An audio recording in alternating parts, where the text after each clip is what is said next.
Guys welcome back to sinful reaction. तो ये मेरा वॉइस ओवर वीडियो है, ठीक है। अभी एक्चुअली मेरे पास कंटेंट नहीं है, मैंने सोचा चलो मैं इसी के बारे में बात कर लेती हूँ। तो ये सपना के भाई का वीडियो है, आप लोग देख सकते हो कि ये फॉरेनर्स को कैसे हैरास कर रहा है, उनको ज़बरदस्ती खुद से टच कर रहा है।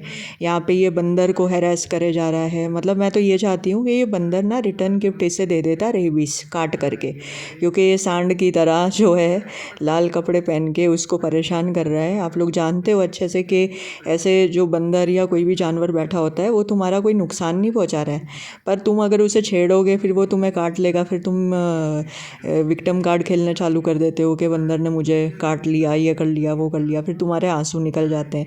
यहाँ पे ये कुत्ते को परेशान कर रहा है ना, बंधा हुआ कुत्ता है, उसके पास में स्पीकर ले जा करके उसे परेशान कर रहा है और कुत्तों के तरह ही भौंक भी रहा है, उसके ऊपर हाथ भी उठा रहा है ये। मतलब आप लोग खुद ही देखो। अब मेरा ये सवाल है आप लोगों से, दीवा मंत्रा जो है, मंत्रा ताई बुढ़िया, ये इस टाइम पे कहाँ इसको सांप सूंघ जाता है, या इसके मुंह में दही जम जाती है, या इसके आंखों में वैनिश घुस जाता है, कि इसे कुछ दिखाई नहीं देता है कि सपना का भाई क्या कर रहा है। चटोरी रजनी को तो इसने बहुत ज़्यादा टारगेट किया है ना, कि चटोरी रजनी की परवरिश कैसी है, वैसी है, ऐसी है ना। उसने अपने बेटे को बाइक दे दी, आईफोन दे दिया, पार्टी करने के लिए वो पब में जाता था। ये आधेड़ उम्र की औरत जो है अपने आप को उससे कंपेयर कर रही थी और उसकी माँ के परवरिश के ऊपर सवाल उठा रही थी। यहाँ पे सपना का भाई ही है ये, इसका नाम बॉबी चौधरी है, इसका अकाउंट भी है इंस्टाग्राम पे, आप लोग सर्च करके देख सकते हो।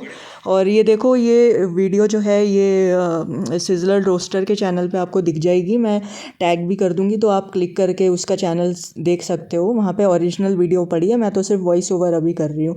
तो ये वीडियो में भी ये साफ साफ दिख रहा है कि कितना ज़्यादा इंटॉक्सिकेटेड है, कितना मतलब दारूबाज लग रहा है ये, एक तरीके मतलब बेवड़ा ही लग रहा है, ये पूरा बेवड़ा ही है। 24 घंटे ये नशे में रहता है, 24 घंटे नशे में ये वीडियोस बनाता है ना, कुत्तों को परेशान करता है, लड़कियों को छेड़ता है, बंदर को परेशान करता है, ठेले के ऊपर से आलू चुराता है ये। तो इसकी माँ की परवरिश के ऊपर दीवा मंत्रा कभी भी सवाल नहीं उठाएगी, क्योंकि क्या है ना, तीनों एक ही माँ के बच्चे हैं ना, सपना के 2 भाई और सपना। तो अब मतलब इसकी माँ के ऊपर सवाल उठाएगी तो मतलब डायरेक्टली सपना की माँ के ऊपर सवाल उठा रही है, सपना के ऊपर परवरिश के ऊपर सवाल उठा रही है। अब सपना की बात करूँ तो सपना इतनी ज़्यादा तमीज़दार औरत है, इतनी ज़्यादा संस्कारी औरत है, एकदम अपने भाई के नक्शे कदम पे चल रही है। वो तमाशे करे जा रही है, जब से ससुराल से बाहर निकली है तब से तमाशे करी जा रही है। ये वीडियो में आप लोग देखना, सिजलर के चैनल पे ओरिजिनल वीडियो पड़ी है, वहाँ पे सिजलर को ये धमकी दे रहा है और अपनी ऑडियंस को सिजलर का चैनल दिखा करके इंस्टिगेट कर रहा है कि जाओ तुम लोग सिजलर को गाली दे के आओ, क्योंकि ये जो लड़की है ना, मेरा असली चेहरा सबके सामने एक्सपोज कर रही है कि मेरी परवरिश कैसी है और मेरी फितरत कैसी है। तो इसके ऊपर जब कोई एक्सपोज करता है तब ये लोगों को इंस्टिगेट करता है कि जाओ जाओ इस लड़की को गाली बक के आओ। तो सोचो इसकी माँ की परवरिश में कितना ज़्यादा झोल है, जो इसका बेटा ऐसा निकला। पर इसकी परवरिश के ऊपर दीवा मंत्रा बिल्कुल सवाल नहीं उठाएगी, क्योंकि क्या है ना, उसकी 90-80% ऑडियंस जो है वो सपना की अंधभक्त है।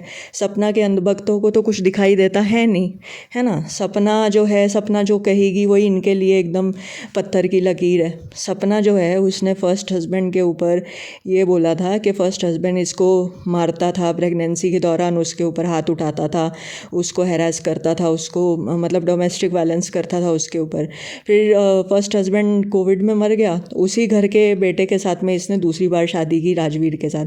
अच्छा, राजवीर की डेथ होने के बाद में सीधा इसने राजवीर के ऊपर इल्ज़ाम लगाया कि राजवीर ने मेरे पे दया खा के या अपनी बच्चियों के लिए मतलब सूरज की बच्चियों के लिए शादी नहीं की थी। इसने शादी इसलिए की क्योंकि मुझे एडिटिंग बहुत अच्छे से आती थी ना, तो एडिटिंग का लालच था उसे। जैसे कि इस मोहतरमा के घर के आने के पहले तो ये लोग यूट्यूब चैनल चला ही नहीं रहे थे, जैसे इसके आने के बाद में ही चालू किया। तो ये ऐसी ऐसी बातें करती है, ठीक है। First husband selfish, second husband भी सेल्फिश, इसके माँ बाप भी सेल्फिश, जो सूरज के राजवीर के माँ बाप है वो भी सेल्फिश।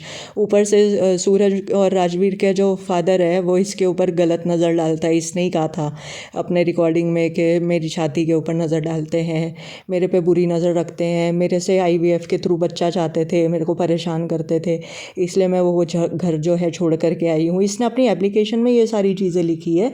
जो एकदम बेबुनियाद थी, बेतुकी थी। जब पुलिस वालों ने उसकी ये एप्लीकेशन पढ़ी ना, तभी उन्हें समझ में आ गया कि ये कितनी कैसी नौटंकीबाज औरत है।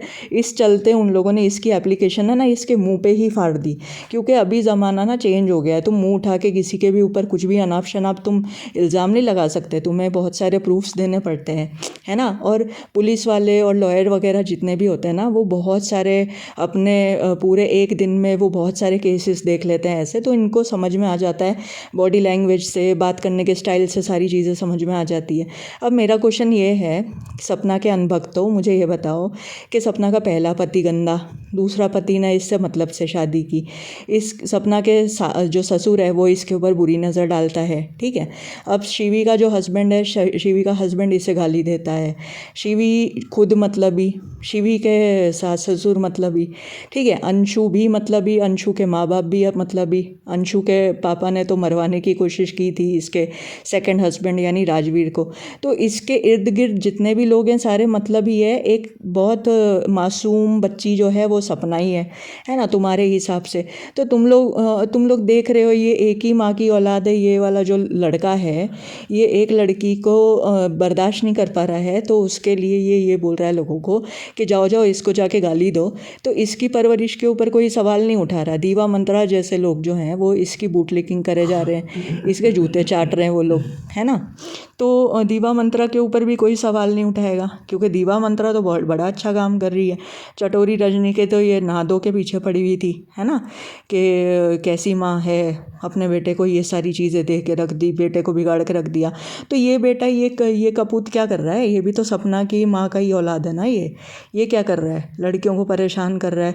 और दूसरी चीज़ ये है कि अगर सपना के पास ना बहुत अच्छा एक मौका था, अगर उसे रियल में कुछ एक्शन लेना होता, रियल में एफआईआर करनी होती ना, तो वो इस बात पे एफआईआर कर सकती थी कि वो जो द रॉट वाला चैनल है, रॉट वाले चैनल पे उसकी बिकनी वाली फ़ोटो लगी हुई थी, तो वो किसने लगाई थी। अगर वो इस बारे में एफआईआर करती ना, तो ये मामला तो एकदम रीसेंट फ्रेश मामला था। इसके ऊपर अगर इन्वेस्टिगेशन होती तो पता चल जाता कि ये सारा कांड जो है वो अंशु ने किया है। तो अंशु के बेसिस पे वो अपने सास ससुर के ऊपर भी एक्शन ले सकती थी, और ये बात का सपोर्ट ले करके वो अपने ससुर के ऊपर सेक्सुअल अब्यूज़ का जो एक मुकदमा होता है ना वो डाल सकती थी। तो ये सारी चीज़ें तो इसे करनी नहीं है, क्योंकि अगर वो द रॉट के चैनल की इन्वेस्टिगेशन करवाएगी तो पकड़ी तो ये खुद जाएगी ना, क्योंकि द रॉट चैनल जो है ना वो लास्ट लॉगिन इसके फ़ोन में ही था।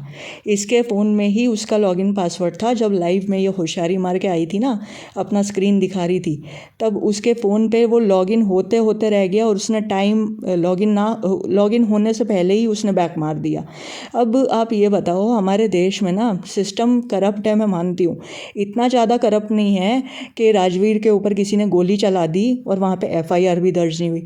तो एफआईआर का मतलब ये होता है कि जो एफआईआर होती है ना वो पुलिस वाले ऑटोमेटिकली दर्ज करते हैं, वो वेट नहीं करते कि कोई आके बंदा जो है वो एफआईआर करेगा। जब जहाँ पे किसी भी स्पॉट पे गोली चलती है, ठीक है, पहले ये लोग क्या कह रहे थे कि राजवीर की इन लोगों ने एक्सीडेंट करवाई है जानबूझ के, फिर बाद में कहते हैं वहाँ पे तो गोली चली थी, रिवॉल्वर का यूज़ हुआ था। कहीं पे भी गोली चल जाती है ना तो पुलिस वाले डायरेक्ट आ जाते हैं और वहाँ पे उस घटना के ऊपर एफआईआर दर्ज कर लेते हैं। वो वेट नहीं करते कि कौन कंप्लेनेंट जो है वो कंप्लेंट दर्ज कराएगा, उसके ऊपर से ही लोग करेंगे कार्रवाई, ऐसा नहीं होता। तुम लोग अंधभक्त हो, तुम लोग है ना अपनी आंखें खोल के सारी चीज़ों को देखो और उसके बाद में किसी के ऊपर तुम लोग टारगेट करो, ठीक है। तुम दीवा मंत्रा जैसे लोगों को तुम लोग सपोर्ट करते हो। जो फ्लाइंग बीस्ट का जो कुत्ता है वो क्यों नहीं इनके घर में दिख रहा, उसके ऊपर ये वीडियो बनाती है। फिर संभावना का जो डॉग है चेरी, वो एक्सपायर हो गया तो उसके ऊपर ये दीवा मंत्रा बहुत रो धो के वीडियो बनाती है। लेकिन इसको रोना तब नहीं आता जब चटोरी रजनी के बेटे का एक्सीडेंट में मौत हुआ, लेकिन उसको तो इससे टारगेट करना है। उस चटोरी रजनी के बेटे को इसको ये बताना है कि वो LGBTQ का मेंबर था और वो इंस्टाग्राम पे कैसे रिप्लाई देता था, उसके कैरेक्टर के ऊपर ये जाती है, ये आधेड़ उम्र की बुढ़िया औरत। लेकिन ये सपना के भाई के ऊपर एक चून भी नहीं कहेगी, क्योंकि क्या है ना, सपना का भाई तो बहुत अच्छा है, सीधा साधा है, बेचारा तो दारू भी नहीं पीता है। देखो इसका बॉडी लैंग्वेज तो देखो, कितना सीधा साधा है, कितना मासूम है ये, तो इसके ऊपर ये सवाल नहीं उठाएगी। तो किसी के पास भी अगर इन बातों का जवाब है ना तो कमेंट सेक्शन में अपनी ये सारे क्वेश्चंस का ना जवाब जवाब लिख के ज़रूर जाना, ठीक है। Okay bye.